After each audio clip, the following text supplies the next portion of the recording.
book with the term alien. There's nothing derogatory about the term.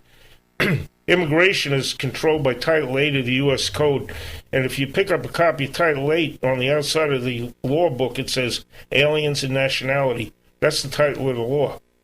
An alien is very simply anybody who's not a U.S. citizen or national. Now, U.S. national is somebody from American Samoa, and there's no real difference between U.S. nationals and U.S. citizens. So for our purposes, we'll say anybody who's not a citizen is an alien. Now, some aliens are here as non-immigrants in legal status. Some of them are here as immigrants, and the only proper use of the term immigrant is somebody who's a lawfully admitted permanent resident, meaning they can live here for as long as they want, they can work, they can do anything a U.S. citizen can do except for two things. They can't hold public office and they can't vote. Why do you think both governmental officials and the media sort of, let's use the term, pervert the terminology. Why do you think they massage the terms? Well, I think there's two reasons: ignorance and design. And I think some of the media people are just ignorant of the correct terms. They use the term undocumented immigrant. To begin with, an immigrant is very well documented. If you come here as an immigrant, you have to provide a lot of documentation. So nowhere does the word undocumented appear in immigration law at all. We have politicians saying undocumented immigrant, undocumented worker. I've even heard media and politicians say undocumented citizen, which is completely ridiculous. Why would an undocumented citizen be? So the words become frequently used, and we have a Supreme Court justice who finds the term illegal alien offensive, Justice Sotomayor. That's her right as a private citizen to find it offensive, but she can't change the law, regardless of her position in the government. Only Congress can. I think part of the issue is that words end up being used by one side pejoratively, and they acquire a meaning that they didn't intend in the eyes of the law. And then people on the other side will sometimes shift to something else because they're trying not to cause offense. Well, I'm going to give you a term that I like to use, and it's more inclusive than illegal alien, and it's more accurate. It's deportable alien, because not everybody who's deportable starts out as an illegal alien. And there are two types of illegal aliens. There are people who cross the border without inspection, and they're smuggled in or they cross on their own. And then there are people who enter with a visa, and they either overstay the visa or they work without authorization. And there are other means of violating your terms of admission. So, well, that makes sense, deportable alien. Yeah, a deportable alien could be a person who's here legally. Now, I'd say about 40% of the people we arrested in Rhode Island were resident aliens who were here legally, who could work and live here indefinitely, but they've been convicted of various crimes which rendered them deportable. In our private conversations, you've talked about the notion that there's really an entire criminal class that has come here both legally and illegally to become criminal enterprises. Tell us more about that. What's your personal experience? Well, my personal experience is, first of all, there's no particular nationality or ethnicity that dominates in that. Just about every single group you can think of has their own version of organized crime. And we think organized crime like watching The Sopranos, but there's Albanian organized crime, there's Israeli organized crime, there's Colombian drug cartels, there's Mexican drug cartels, there's Dominican organized crime in the drug area. So while certain groups would have you think that this is the mission to clean up this problem is racist and targeted at one community, primarily the Hispanic community, that couldn't be further from the truth. No, it couldn't be. And here's the interesting thing. When I was in the Border Patrol, about 45% of my class were Hispanic. Because you got extra points on the entry exam if you were fluent in Spanish. Now, I got the 15 extra points, and I'm not Hispanic. But, I knew enough Spanish to get it. Now, a lot of people were hired by the INS who were born abroad. And one of the reasons that they're drawn, well, now it's called ICE, but back then, I retired in 96, and ICE hadn't been formed yet. And a lot of the people are on the job. We had probably the highest percentage of agents born in other countries than any other agency, and that's because their language skills came in very handy. And the cultural skills, I would think, as well. Oh, yeah, absolutely. And being able to actually tell the difference between someone who's dangerous and someone who just shouldn't be where they are. That and you know, the whole idea that this is an ethnically based enforcement is wrong. Yeah, I don't believe it's ethnically enforced. I believe that a lot of the uproar in the public is ethnically based, which is a different story. You see, I would say the Mexicans predominate across the country in the sheer number of people, right, because it's easy for them to come in here. But yeah, absolutely, and they have good motivation as well because they can make more money here. Right. Now there's a sea change that took place before I even went on the job. I went on in '76, and at one time there used to be kind of an ebb and flow of migrant labor from Mexico and then back and forth between there and the United States. And what started to happen is people started bringing their families here and settling, right, and they weren't going back. And one of the fallacies is that, we have to control the border, but the fact is that most people who enter the United States illegally don't stay in the border area. They're pipelined right up to places where they can get employment.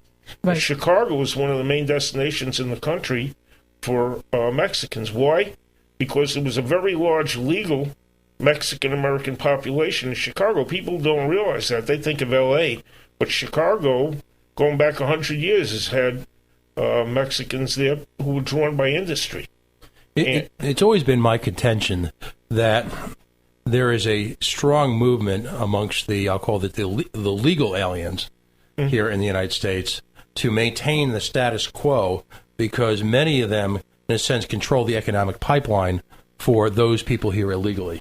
I look at the variety of businesses, whether it be communications, telecommunications, money changing, local off-the-books labor, things like that. It's always been ironic to me that the people who control that and truly keep a lot of these people in the shadows, are in fact from the same ethnic groups. What's your experience with that? Absolutely. I don't care if you're talking about Poles or Yugoslavs or Mexicans or East Indians or Africans, Filipinos. It just doesn't matter. People are going to innately trust people who speak their language, share their culture, and unfortunately are ready to rip them off on a moment's notice. And for instance, in this area, in 1985, we broke up a smuggling operation that brought in about 10,000 Guatemalans to the southern New England area over a 12-year period. And what they were doing was the two guys running it, right off Althea Street, they owned a bus company down in Guatemala City. They would load up these buses with Guatemalans, drive them up to the border area, turn them over to Mexican coyotes who were smugglers. They'd stage them in a drop house on the Mexican side. They'd move them over to a drop house on the American side. Then they would get contract 18-wheeler drivers who were hauling mail to the U.S. Post Office. And they'd put these people in the sleeper cabs of the vehicles. So they wouldn't be able to put them in the box because those are sealed trucks. And postal inspectors don't give anybody much leeway when it comes to those trucks. You can't have a broken seal. So they put 4 or 5 or 6 people in the sleeper cab. Wow. And they drive them up to Fort Worth and put them on an airplane. They fly up to Logan. They get picked up at Logan and driven down to Rhode Island. And we took this down. We infiltrated it with undercover agents, and we took the operation down all the way from Guatemala right up through here. We indicted, I think, 13 people. What's remarkable about your career is you've seen firsthand all the results of illegal immigration. What are the for the Guatemalan, for example, in the case that you just cited, what type of living standard do they have while they're going through this process? I've got to imagine you've seen some real brutality. Well, sometimes you have, particularly in Chicago, much more than here. You'd have people, 15, 16 guys living in an apartment with 8 beds. They take turns sleep. They sleep in 2 shifts on the same beds. Frequently restaurant workers that were hauled in just like property, and they were living in really filthy conditions. And on a very large number of them we discovered were taking medication for tuberculosis. because, the bacteria, I guess, is endemic in some areas, but it doesn't really hit them until they get a good winter in a cold climate. And, think about that. You got hundreds and hundreds of restaurants in the Chicago area having people who are food handlers, and they've got active TB. Yeah, and during the 90s, there was a significant crackdown on human trafficking from China, from inland China, of restaurant workers who would live in similarly squalid conditions and would work in food handling in restaurants all over New York City. And, in fact, boats were busted, and essentially freighters who were carrying in, like freight, human cargo.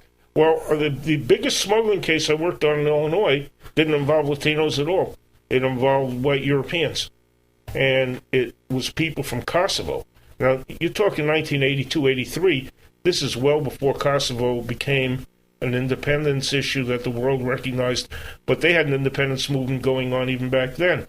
We had Yugoslavs who were Kosovar origin, which are ethnic Albanians, and they were bringing people in from Mexico through the southern border. And again, we infiltrated the operation. I think we took down about 16 principals.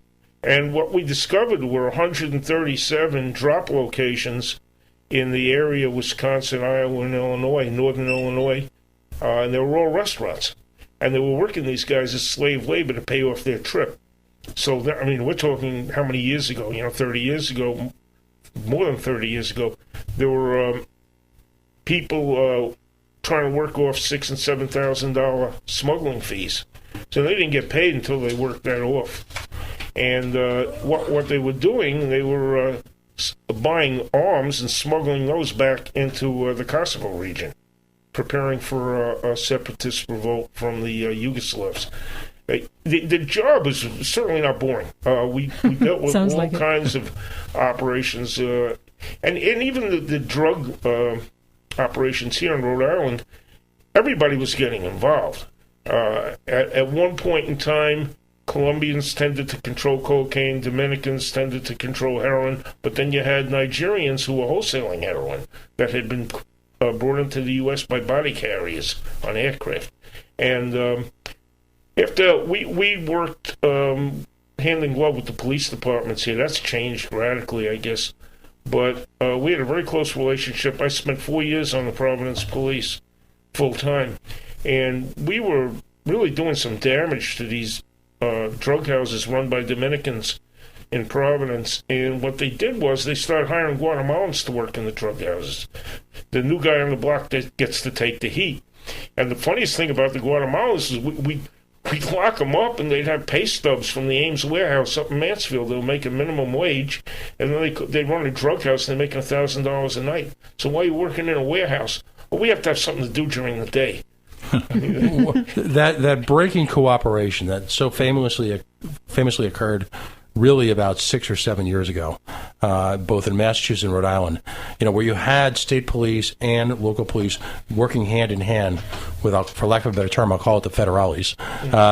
What does that cost America in terms of both security and the efficiency of law enforcement? Well, I retired 17 years ago, and at the time I retired, we had a great relationship. It was mutually beneficial. It enhanced public safety a great deal. And I think it's deteriorated. Look at the case of Marco Reese, where the police weren't able to notify ICE, and this guy went out and kidnapped a woman and raped her. And, you see, he in days past, he would have been bagged right there at the police station by the INS agent assigned to the police department. And we had a full-time agent there all the time. And yet, as a result of that, there's a real human cost. And also, coincidentally, it seems to have disappeared off the radar. Well, this concept of sanctuary city, it's very foolhardy. The INS in Rhode Island, the whole time I worked here, I was here about 12 years on the job, and we had 3 levels of enforcement. We had people who were essentially harmless as individuals, but they were working here illegally, they were here illegally, and we dealt with them pretty much like traffic violators. We'd arrest them, we'd process them, we'd give them a hearing notice and release them. Then we had criminal aliens who were going to be deportable because